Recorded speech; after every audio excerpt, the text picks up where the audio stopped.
This video will be a review of the lecture we had in class on pixels and image types. The first example I have to share with you is a picture of Mario. And if you look at Mario, you can see the little squares he's made up of. We call these little squares pixels. In the old days, images were made up of a lot fewer pixels than they are today.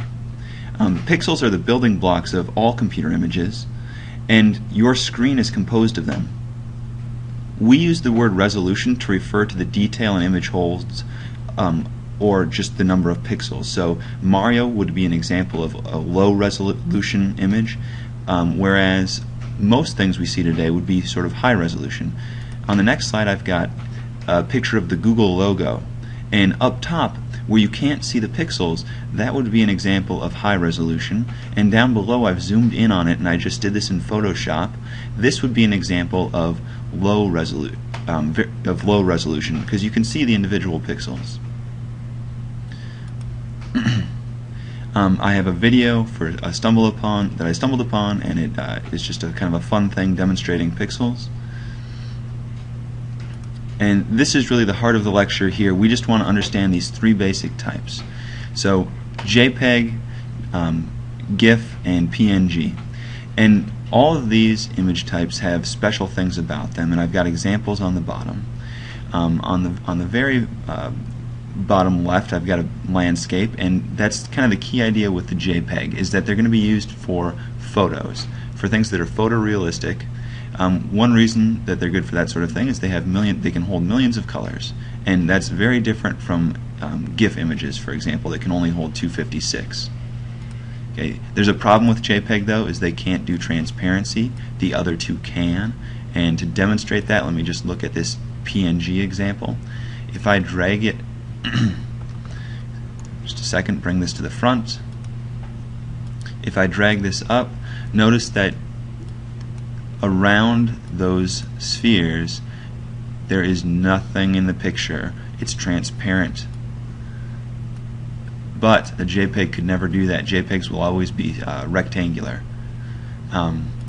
Another thing about JPEGs is that they use compression, which helps keep the file size down, but also can reduce the quality. Usually for a photos kind of thing, doing some compression, you won't even notice the loss of quality. But if you start to use JPEG compression for images that look nice, clean, and crisp like these over here in this PNG, you would definitely notice a quality reduction. Okay, so why would you use GIF or GIF, especially if they only can hold 256 colors?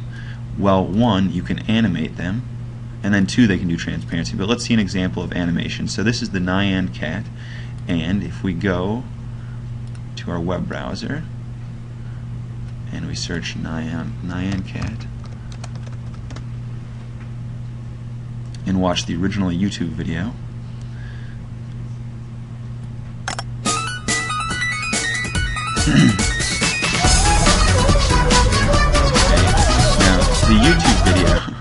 the YouTube video is very annoying. The original Nyan Cat was simply just a GIF image, and then they made it into a YouTube video and put some sound in. But the original image was just a small animation. Okay, so PNG images, you cannot animate these. These are nice for things like logos, and you'll see this on a lot of websites. You'll see plenty of logos, and they do not use compression, so you're not going to lose any quality, but the file size might be a little higher. Okay, and that concludes the basic image types lecture. I encourage you, as you are browsing the web, to right-click on a lot of the images you see and try to just view them and see what type of images they are. You'll see all three types as you browse the web.